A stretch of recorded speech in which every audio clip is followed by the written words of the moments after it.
BRS స్కామ్లు ఢిల్లీ దాకా మద్యం విధానం కుంభకోణమే ఇందుకు నిదర్శనం. తెలంగాణ వాదాన్ని వాడుకొని బీఆర్ఎస్ దోపిడీ, రాష్ట్రాన్ని ఏటీఎంగా మార్చుకున్న కాంగ్రెస్.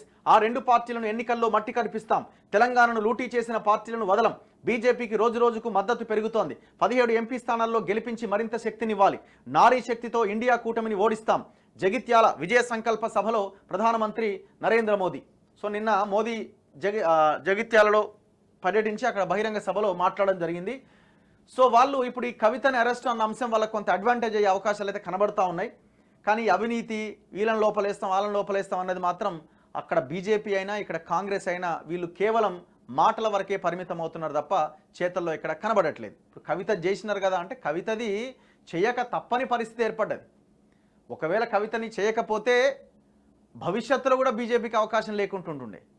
సో ఇప్పుడు దాని నుంచి మొత్తం చెరిపేసుకోవడానికి ఆమె అరెస్టు చేయక తప్పని సిచ్యువేషన్ ఏర్పడింది. బీఆర్ఎస్ స్కామ్లు ఢిల్లీ దాకా మద్యం విధానం కుంభకోణమే ఇందుకు నిదర్శనం. తెలంగాణ వాదాన్ని వాడుకొని బీఆర్ఎస్ దోపిడీ, రాష్ట్రాన్ని ఏటీఎంగా మార్చుకున్న కాంగ్రెస్. ఆ రెండు పార్టీలను ఎన్నికల్లో మట్టి కనిపిస్తాం. తెలంగాణను లూటీ చేసిన పార్టీలను వదలం. బీజేపీకి రోజు రోజుకు మద్దతు పెరుగుతోంది. 17 ఎంపీ స్థానాల్లో గెలిపించి మరింత శక్తినివ్వాలి. నారీ శక్తితో ఇండియా కూటమిని ఓడిస్తాం. జగిత్యాల విజయ సంకల్ప సభలో ప్రధానమంత్రి నరేంద్ర మోదీ. సో నిన్న మోదీ జగిత్యాలలో పర్యటించి అక్కడ బహిరంగ సభలో మాట్లాడడం జరిగింది. సో వాళ్ళు ఇప్పుడు ఈ కవితని అరెస్ట్ అన్న అంశం వాళ్ళకి కొంత అడ్వాంటేజ్ అయ్యే అవకాశాలు అయితే కనబడతా ఉన్నాయి.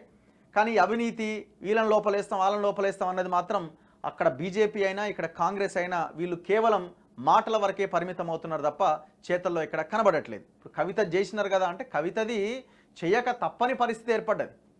ఒకవేళ కవితని చేయకపోతే భవిష్యత్తులో కూడా బీజేపీకి అవకాశం లేకుంటుండే. సో ఇప్పుడు దాని నుంచి మొత్తం చెరిపేసుకోవడానికి ఆమె అరెస్టు చేయక తప్పని సిచ్యువేషన్ ఏర్పడింది.